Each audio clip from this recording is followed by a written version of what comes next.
हाय दोस्तों, मैं सलभ जैन आपका स्वागत करता हूं और न्यूज़ के एक फ्रेश एपिसोड में। एलएसी पर बढ़ेगी भारतीय सेना की ताकत, चीन के लिए काल है रुद्र ब्रिगेड। भारतीय सेना का यह बदलाव 2022 में शुरू की गई एक स्टडी के आधार पर हो रहा है। इस अध्ययन में वर्तमान ढांचे का मूल्यांकन कर रहे यह देखा गया कि तेजी से बदलते सुरक्षा परिदृश्य के बीच में सेना को कैसे आधुनिक बनाया जा सकता है। भारत चीन सीमा पर सुरक्षा को और मजबूत करने के उद्देश्य से भारतीय सेना ने एक महत्वपूर्ण रणनीतिक कदम उठाते हुए 2 रुद्र ब्रिगेड की तैनाती का फैसला किया है।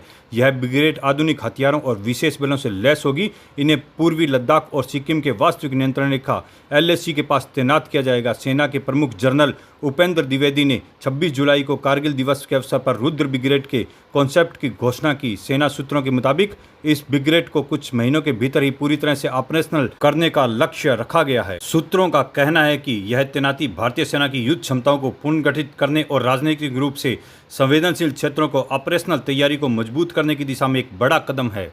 क्या है रुद्र ब्रिगेड की खासियतें? पारंपरिक ब्रिगेड जहां आमतौर पर 3000 से 3500 सैनिकों के साथ एक विशेष डोमेन जैसे इन्फेंट्री या आर्मर पर केंद्रित होती है, वहीं रुद्र ब्रिगेड पूरी तरह से एकीकृत युद्ध इकाई के रूप में कार्य करेगी। इसे इन्फेंट्री और मैकेनाइज्ड इन्फेंट्री यूनिट्स, टैंक और आर्मर्ड वाहन इकाइयों, तोपखानों, भैरव यूनिट्स, मानव रहित हवाई प्रणाली, ड्रोन व लूटिंग एम्यूनेशन क्षमताएं, एयर डिफेंस से लैस दिव्य बैटरियां के साथ साथ लॉजिस्टिक और युद्धक सहायक ढांचे भी होंगे। भैरव यूनिट्स हल्के कमांडो बटालियनों के रूप में तैनात की जा रही है, जो रुद्र ब्रिगेड के अभियानों से सीधे समर्थन देगी। ये यूनिट्स एलओसी और आतंकवादी विरोधी अभियानों में तैनात घातक प्लाटून की क्षमताओं से एक कदम आगे होगी। शक्तिमान आर्टिलरी रेजिमेंट, यह इकाइयां ड्रोन वॉरफेयर और लूटिंग एम्यूनेशन पर केंद्रित होंगी, ऐसे हथियारों जो हवा में मंडराकर शत्रु के ठिकानों पर सटीक हमला कर सकते हैं। दिव्यास्त्र बैटरियां, यह इकाइयां देसी एंटी एयर डिफेंस सिस्टम और ड्रोन क्षमताओं से लैस होगी और सेना की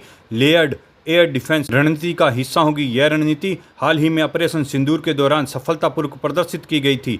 रुद्र ब्रिगेड के लिए कोई नई इकाई नहीं बनाई जाएगी, इसके बजाय मौजूदा युद्धक और सहायक इकाइयों को एकीकृत और पुनर्नियोजित कर एक रणनीतिक संरचना को ढाला जाएगा। भारतीय सेना का यह बदलाव 2022 में शुरू की गई एक स्टडी के आधार पर हो रहा है। इस अध्ययन में वर्तमान ढांचे का मूल्यांकन कर यह देखा गया कि तेजी से बदलते सुरक्षा परिदृश्यों के बीच में सेना को कैसे प्रभावी, चुस्त और आधुनिक बनाया जा सकता है। 2023 में सेना के कमांडो ने एक चरणबद्ध पुनर्गठन योजना की शुरुआत की थी। इसके तहत पंजाब में हुए सैन्य अभ्यासों में इंटीग्रेट ब्रिगेड्स और अवधारणा का सफल परीक्षण भी किया गया। भारत माता की जय।